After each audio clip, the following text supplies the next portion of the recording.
Arsenal, you've been completely outmoised. You didn't take your chances and you've got punished. West Ham have won 2-0 at the Emirates, and we're going to talk about the games, and we're going to talk about all the games. Is Eddie Howe in trouble? Is he going to, get sacked? Has Ten Hag just managed to save his job? And obviously, Arsenal and Liverpool at the top of the table now after their win against Burnley and after Arsenal's loss to West Ham. I think that was a brilliant defensive performance from West Ham. I think that Ogbonna stood out for me. I think he was man of the match. I think Mavropanos, obviously with his goal, is a bargain for 17 million. Going back to Ogbonna though, he's just brilliant. We've replaced him for Aguerd, who was injured. I think Zoom wasn't even on the injured list or the bench. Don't really know what's happening with him. I know Paqueta came off with an injury, but we'll talk about him later. Brilliant defensive performance from West Ham, though. I think we did really well at the back, and that's why Arsenal couldn't score against us. And it's our third clean sheet in the league on the bounce, especially beating Man U without conceding, and now beating Arsenal without conceding. I think from when Declan Rice left, we sort of knew that we're going to concede more goals just because you don't really acknowledge it, but where he is, if you just watch him in the midfield, the amount of chances that would lead to goals against West Ham last season, the amount of chances that he prevents is just unbelievable. And we knew that we'd concede more goals, and we didn't have a clean sheet in so many games, and now we've got 3 on the bounce, which is really good. And Brighton next, who obviously won 4-2 against Spurs, brilliant performance from them. But yeah, that'll be a very good game. I think it's Tuesday night, so I'm going to watch that and talk about that one after. I think Arsenal need a striker, and I think it's a good time. Now that the January transfer window is coming up, I think it's a good time for them to get a striker because Jesus and Nketiah aren't cutting it, and I think Jesus has on and off moments. Nketiah, would he get into I don't know. He would get into the Everton side, wouldn't he? But he wouldn't get into these mid-table sort of sides.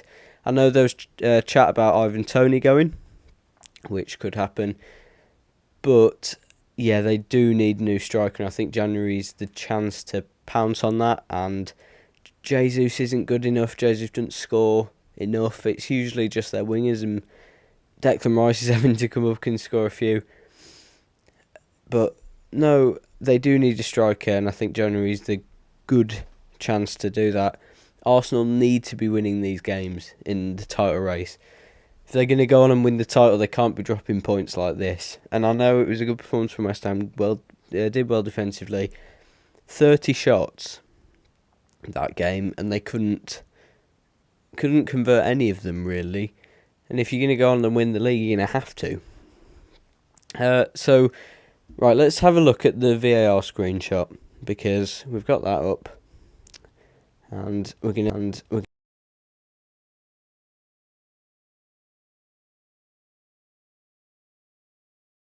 Or not. Here was Bowen. Well, was that there's no clear and obvious evidence that it's out.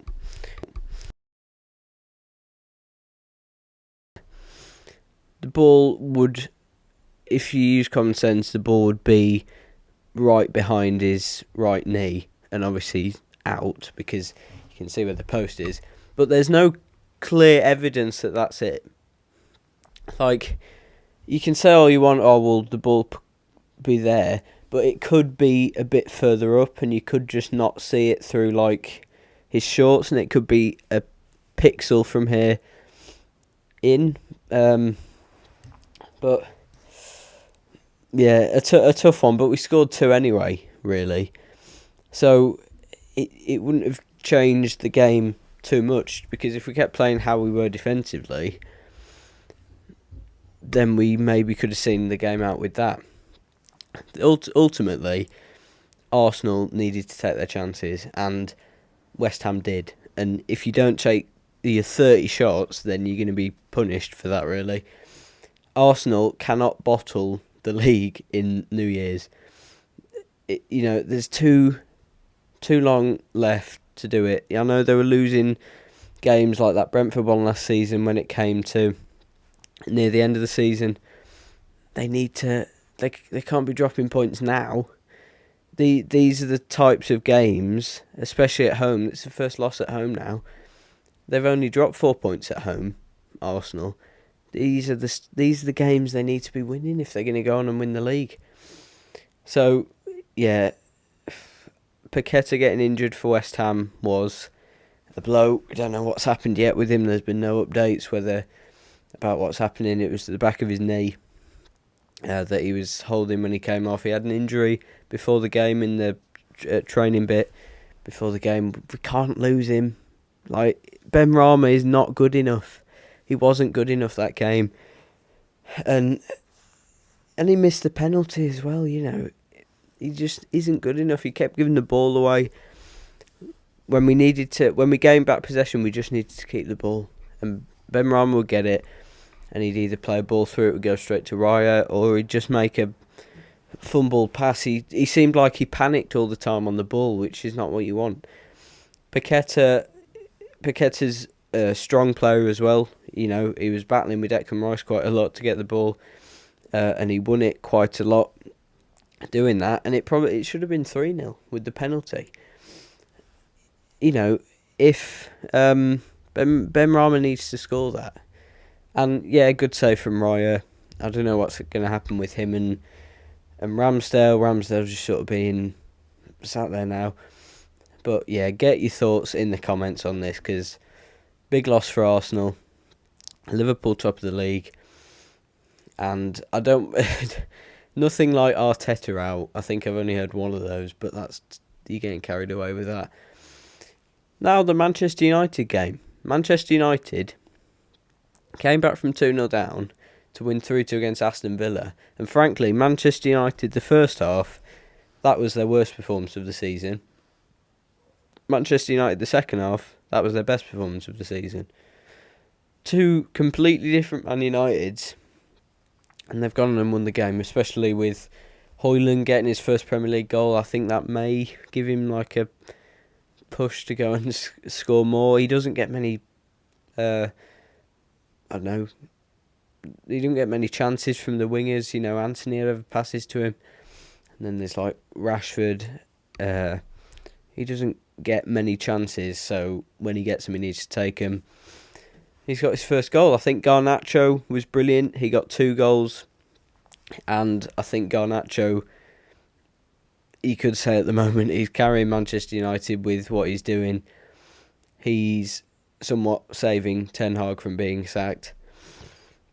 And I think this game has saved Ten Hag's job because at half time that could have been a 4-0. It could have been quite a thrashing for Man United. I certainly thought it would. I would have never seen Villa. Villa just were flat in the second half, and I think they just let Manchester United. As soon as Man U's first goal went in, they just completely switched off, and Man United were just able to get into them, and they're going to lose the game if they do that. I think there's a lot of emphasis on who Manchester United should get in January. A lot of people are saying they need a CDM. I do think they need a CDM. McTominay he's good and he comes on and scores a few late winners, but he's not really good enough if Man United are wanting to push for Europe this season, Europa League. No, I think they need a CDM. Do they need a winger? Maybe. Their winger spot isn't great. I think, should they stick with Rashford? Probably not. Rashford has on and off little spells of the season. There was a point last season where we said he's the best winger in the world. But, he's not consistent, Rashford. So they need a consistent winger maybe. Some of the worst signings they've put in that winger spot. Anthony, Sancho as well, who's just sat playing FIFA or something. It's it's appalling really how they spend, but we'll see what they do in January. Brighton winning 4-2 against Spurs as well. That's interesting because it was 4-0 till like 91st minute, and Spurs were really never going to come back, were they? But who would have thought Brighton were somewhat holding on in the last few minutes? Spurs were wide open, and even though Spurs were good in the last 10 minutes, that was probably their worst performance of the season. Brighton can be a threat to this, because on their day they can beat anyone. You know, Brighton are a very good team under Zerbi. Spurs can get found out, as we've seen today. They were wide open. Spurs, if they're going to go and get top four again, we say you can't be getting thrashed by Brighton. Like, I could see, a 2-1 loss to Brighton. It's a little thing, but can still go on and get top four. Yeah, I think they need to change up. I know they've had injuries. I think Maddison going was a massive blow, and it's really showing. Newcastle losing to Forest as well. A lot of pressure on Eddie Howe now, I think, because Newcastle, you could say they're falling apart. You could say they're in a crisis. They're 8th at the moment, saying that they're the most